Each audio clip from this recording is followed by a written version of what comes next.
Y'all, we live in difficult times. There's war, political unrest, the pandemic, poverty, families being torn, communities ripped by gun violence and people dying every day. Police, injustice, it's all bringing so much pain. But y'all, we can look inside our minds and we can understand who we are, become better, and do this thing like we've never done it before. But it all starts with our mental health, and I know we can do it. I believe in you because I believe in me, and I believe in us.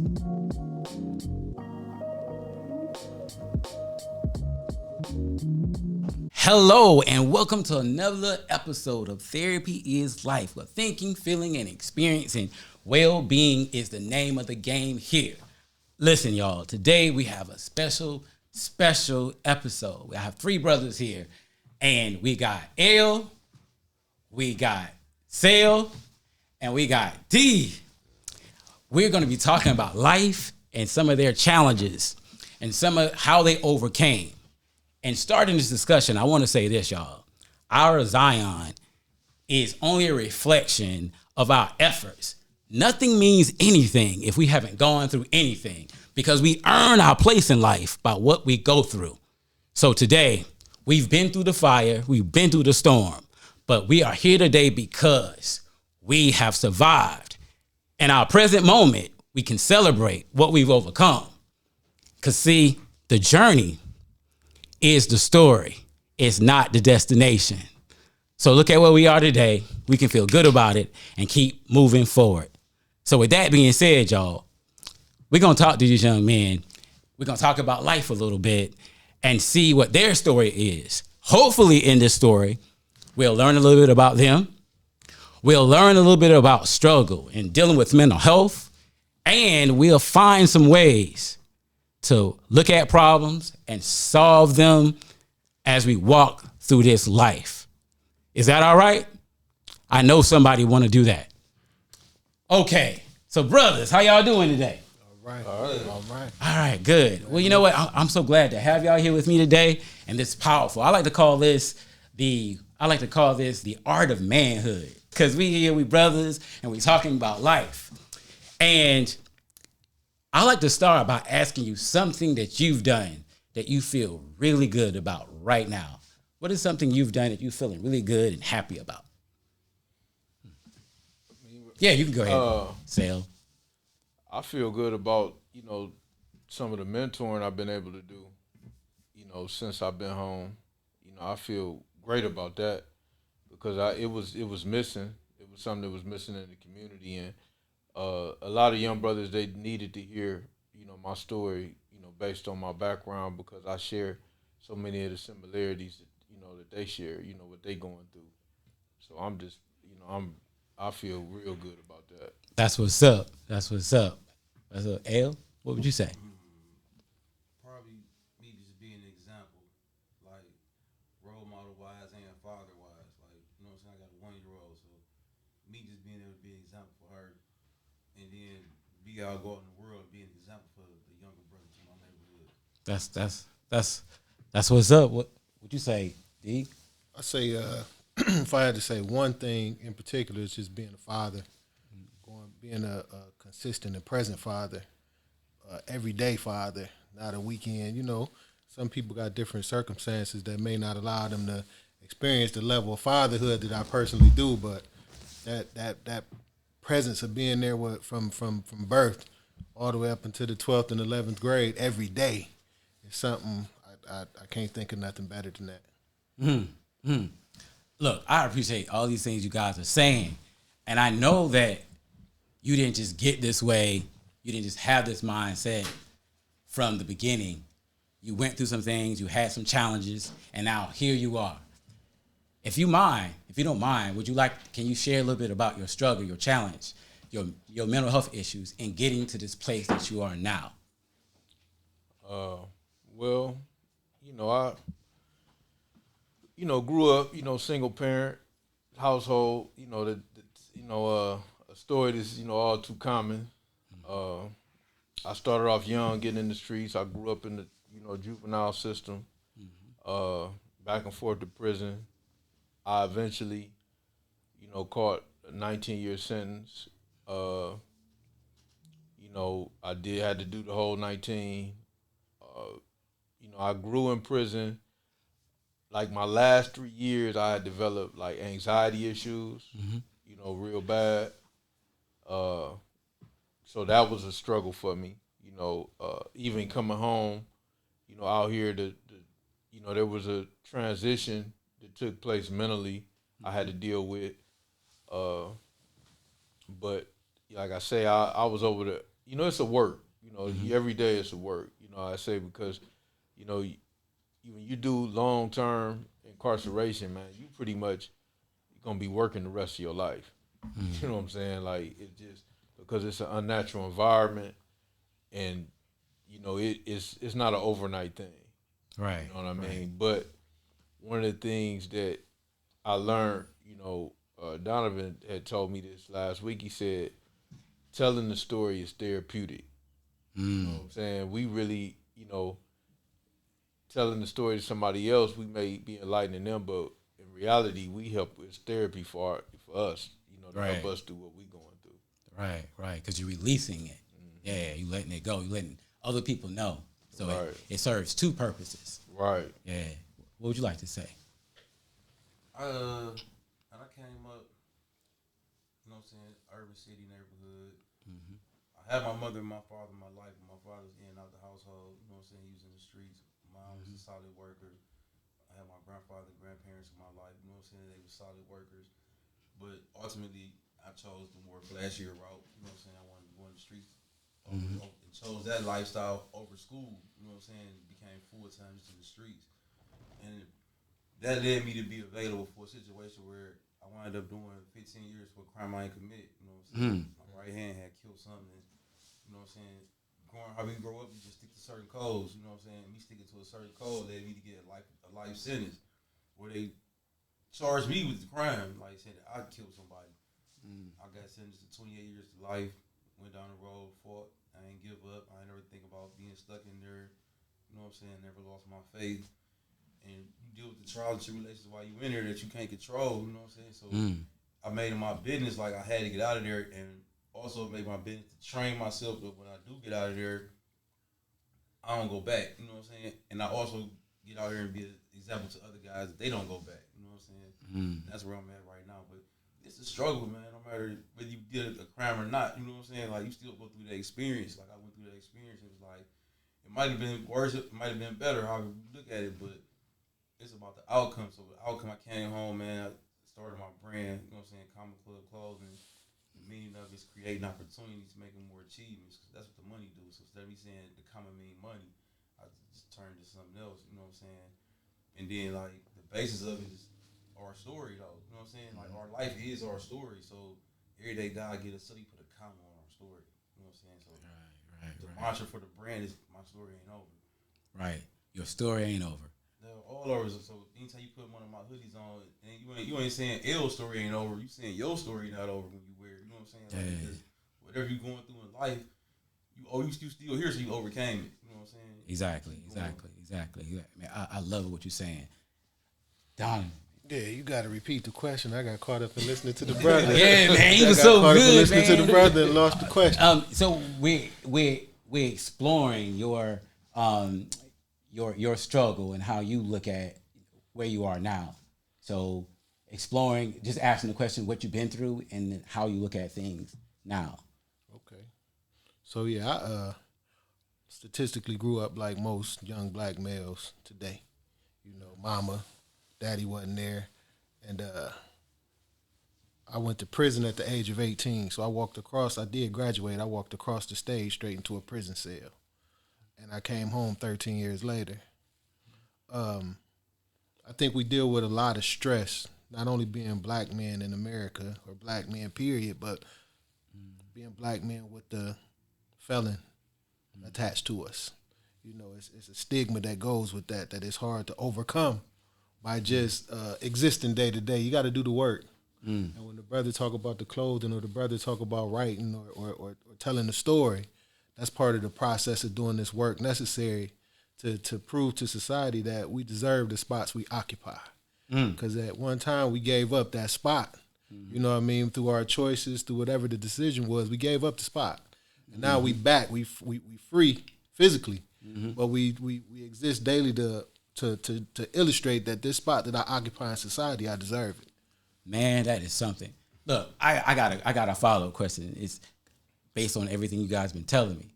So being a one-time felon and being a black man, having to carry both of those labels, how do you take that with you every day and be your best self?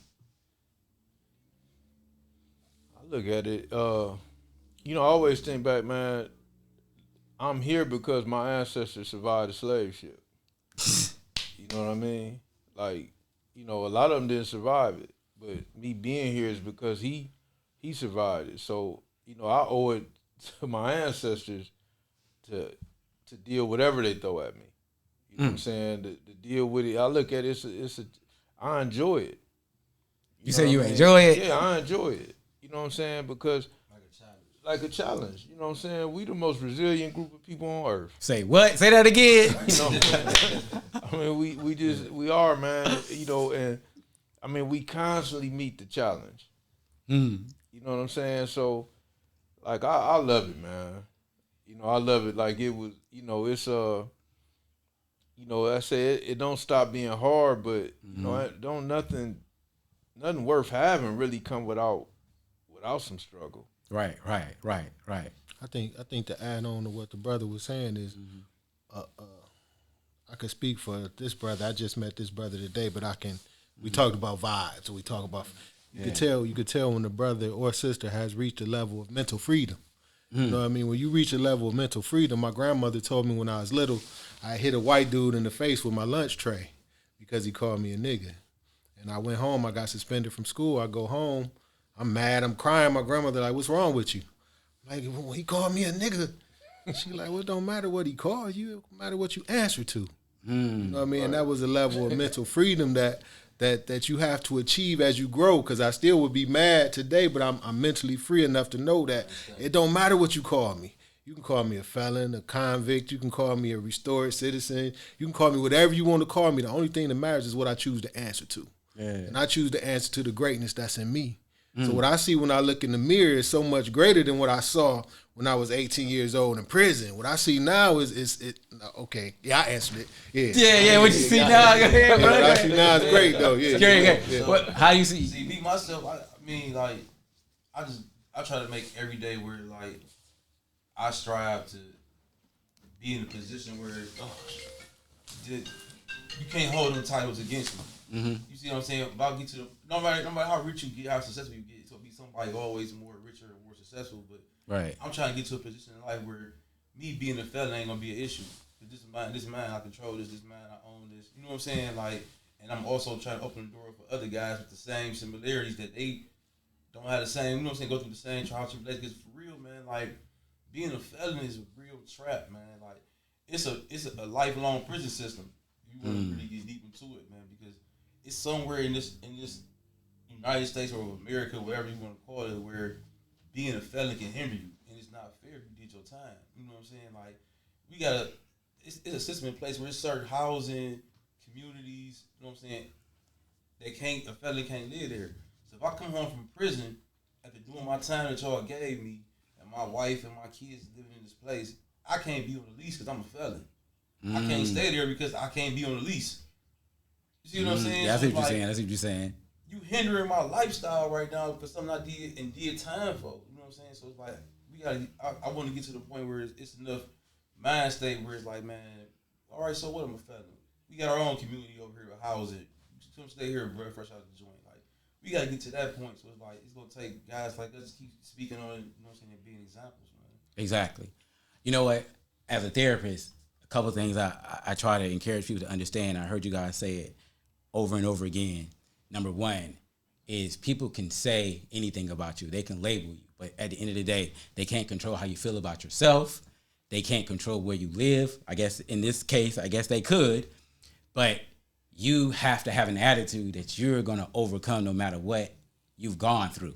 I hear a lot of, I've learned a lot from what I went through, and I because I've learned a lot, now I want to do something different. I want to do something better, because that incident, that didn't define me. That was just something I went through, but it didn't define who I was in my character. Now I'm going to show you who I am. With that being said, let me ask you guys another question. I heard you say something about fatherhood. What are some of your thoughts on being a good father?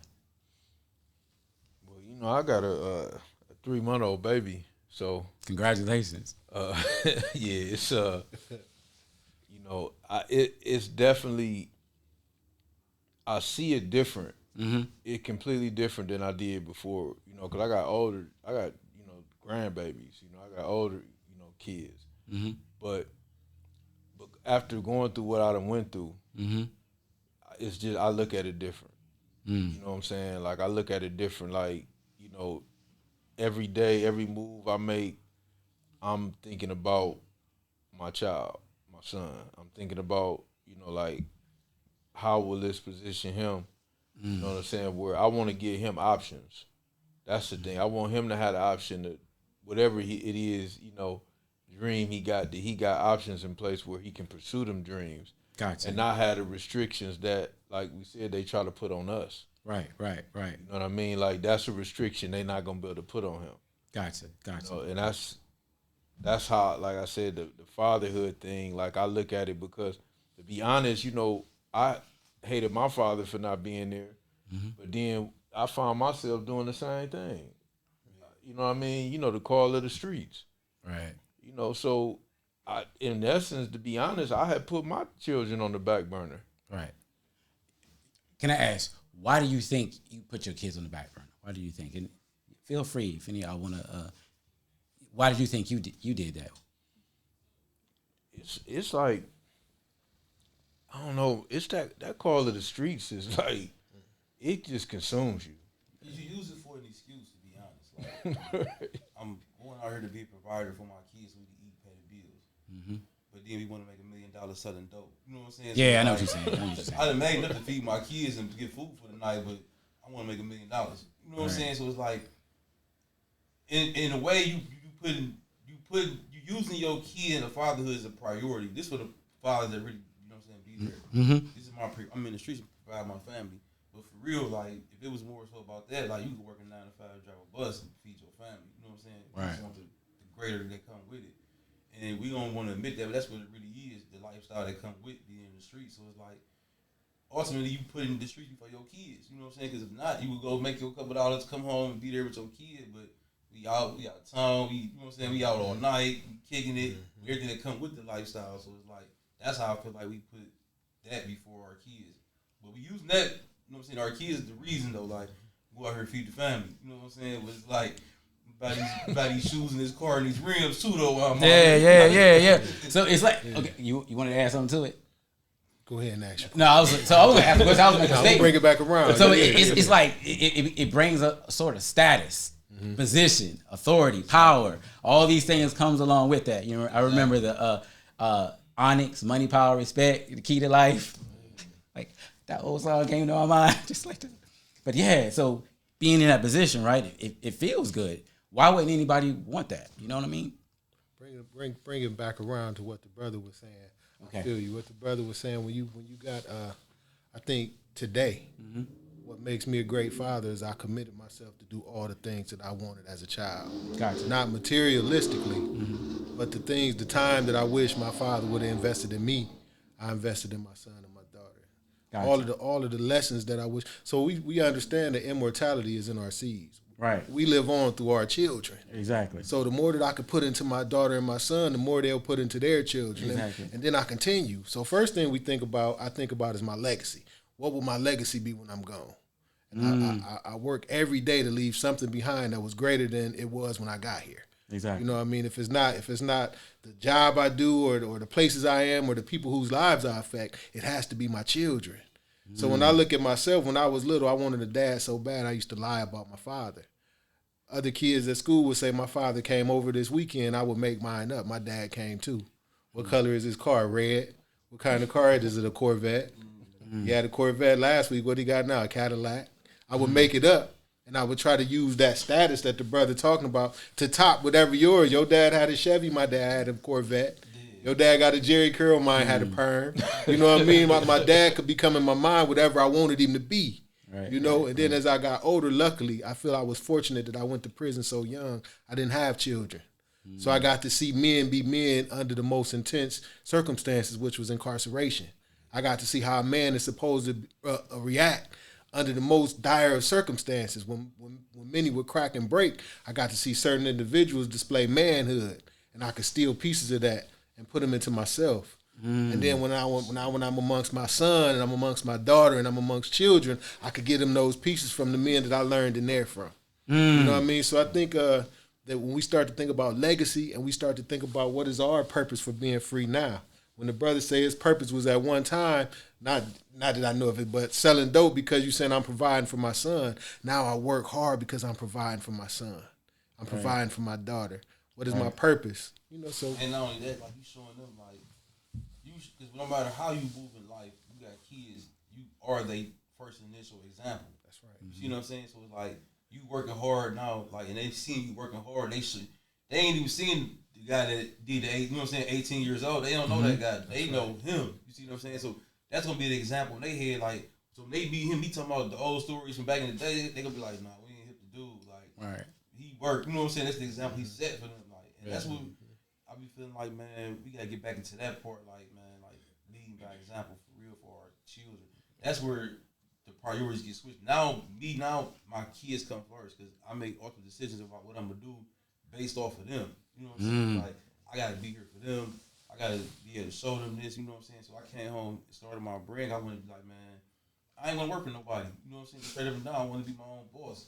And I wanted to show them, like, you can literally come from nothing if you put the work into it. You know what I'm saying? You can be your own boss, have your own stuff. You know, and it's like, so now they get it. You know, at first they didn't get it, but now they get it. Like, okay, yeah, we see what's going on. Like, Yeah. That's some good stuff. Listen, I want to ask y'all another question. How important is it for you? Let me ask it a different way. Your relationship with your mother. What role has it played in your life? Because a lot of times we don't talk enough about that, you know. But what is your relationship like with your mother, or what role has it played in your life in being where you are now?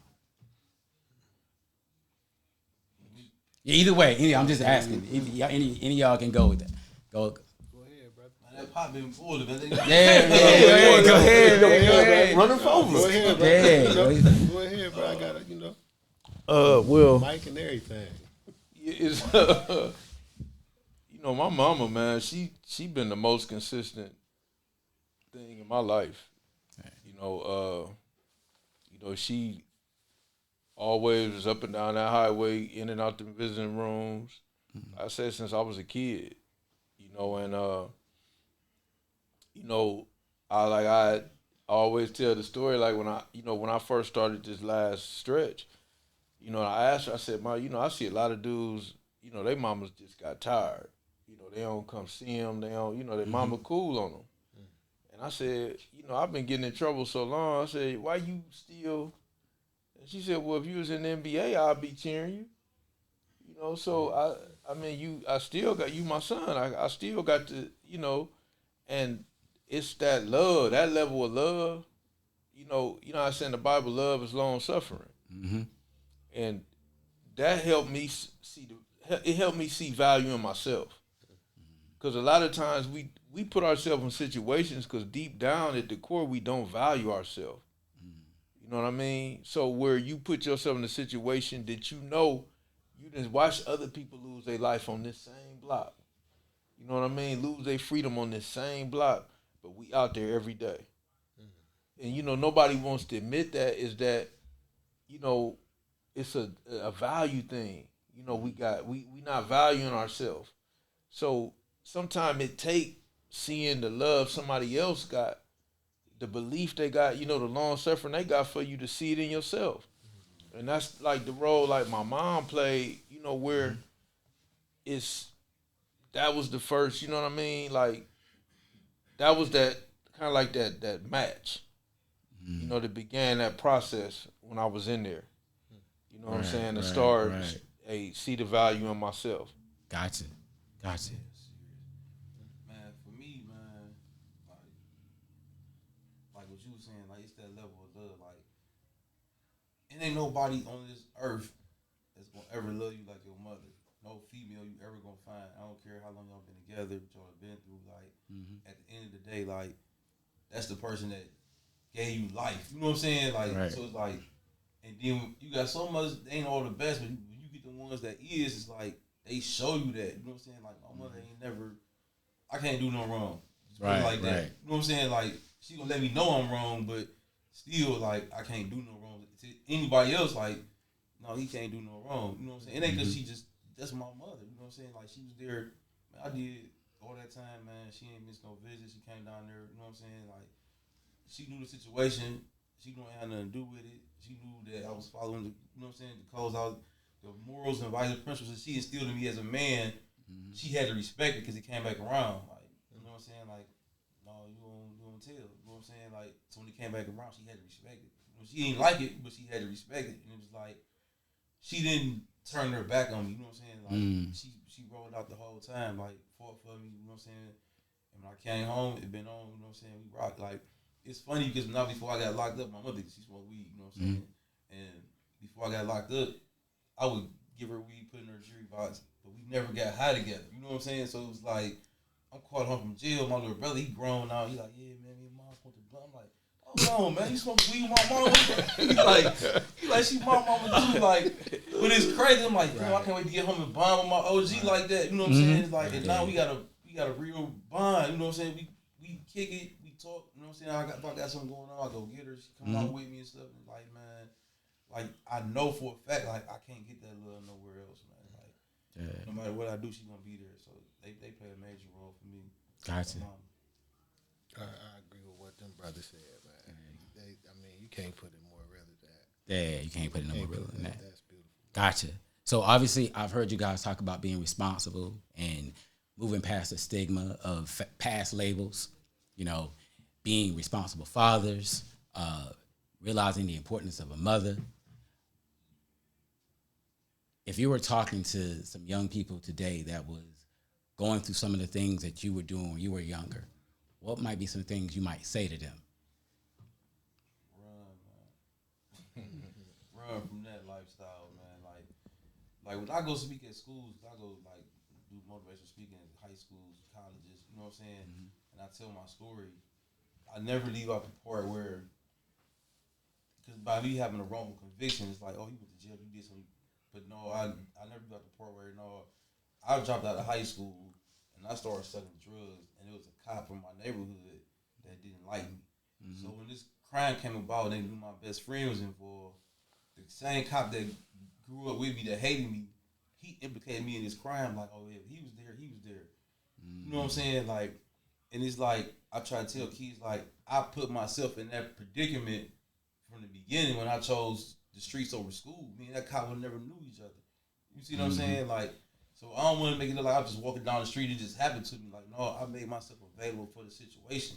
So it's all about your decisions in life, man. Like, I try to tell them youngsters, like, man, everything that you do now, like, it don't just affect you, it affect everybody else down the line. Your whole family get affected by it. You know what I'm saying? So I just tell them dudes, man, like, I can't tell you what to do. I can tell you my story. Like, the streets really ain't where it's at, man. Like, at the end of the day, man, like, no matter how much money you make, no matter how much you do for people and all that, it's going to always come a time where you got to answer that call, where you're going to be the grave or the cell. Like, so it's like, you have somebody that been through it to tell you, like, when I was growing up, we ain't had guys coming from prison, coming to schools. Like, that wasn't a thing. It's a thing now. You know what I'm saying? We allowed to walk into high schools and junior high schools and talk to these kids.